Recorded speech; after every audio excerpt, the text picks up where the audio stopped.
last night I went and printed out my letter to the man who shot me, and I looked up online to get the address of the state penitentiary that he's been in for, I think, the last 26 years.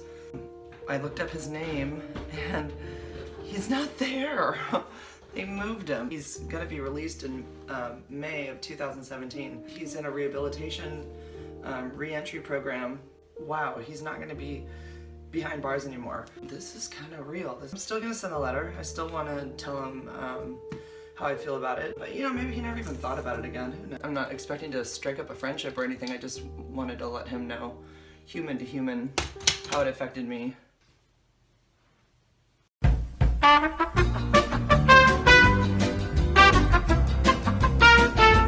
What's that I see? It's the letter! Oh my god!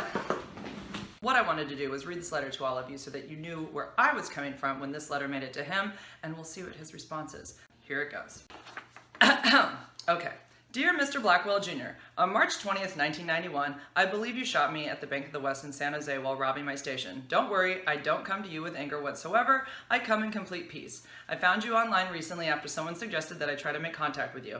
In the past, I was told by law enforcement to have no contact with you, but now at 46, I think it's time to tell you that you were always forgiven, and I guess I always wanted to know why you shot me. So yes, I am a 46-year-old single mother of 3, 16, 13, and 9 years old. A college graduate and a teacher. Ironically, I see that you will be released next year, making my recent search for you even more poignant. Had I waited another year, you would have been gone and I probably wouldn't have found you. I will also admit that contacting you is something I seldom think about.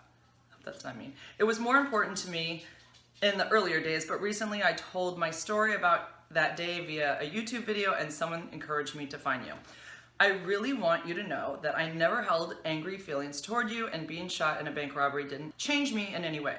My injuries were minimal, and psychologically I got over the shock of the experience in a fairly short amount of time. It has actually been quite a story to tell throughout the last 26 years. I mean, seriously, what girl gets shot in a bank robbery? Curtis, I never took it personally. I've always felt it was an accident. You didn't hold any personal grudge toward me. We were strangers and I never provoked you. I've always assumed you got nervous and pulled the trigger by accident. If you are able to recall why you pulled the trigger, it would answer the only question I had about that day. Also, I've always been aware that my shooting was not included in your sentencing because they were able to put you in jail longer for the bank robberies alone. Your incarceration was 100% due to the robberies alone, and it gives me the comfort to contact you with little concern. When I looked you up, a police officer friend told me years ago that you were a Lompoc. I saw your name and age, and my gosh, there you were. In that moment, I realized that you have lived your last 26 years so utterly differently than myself. You really, truly were in jail this whole time. I can't even comprehend how this has been for you. I want to congratulate you on your impending release. I hope that you are able to come back into society and live the rest of your life in peace and happiness. The end. So that's it. That's my letter to Curtis. I hope he takes it well, and I just hope that I get an answer as to why he shot me. I have always wondered, so now I will know, hopefully, or I will hear nothing. I mean, this is like closure. Is it weird? Oh, it's not weird. Is it weird, Finn? It's okay. It's gonna be okay. It's fine. It's okay. Whatever. Well, I didn't put my address on the envelope, just so everybody knows. Honestly, I don't know how he can write back to me. I gotta figure that part out. Hold on. 6 hours later. This is getting old. Seriously, my dog has full access to the backyard and he still continues to come up and poop in my room all the way up the stairs because it rained one day. So he's changed his whole pattern. He comes up and poops in my room.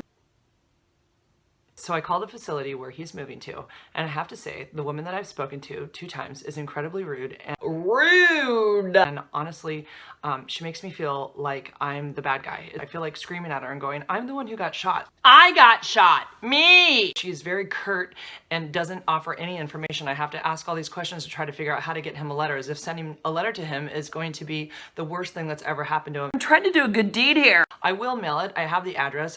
I'm sending my email. Hopefully he has access to email. We'll see what happens, but it's going in the mail tomorrow, okay?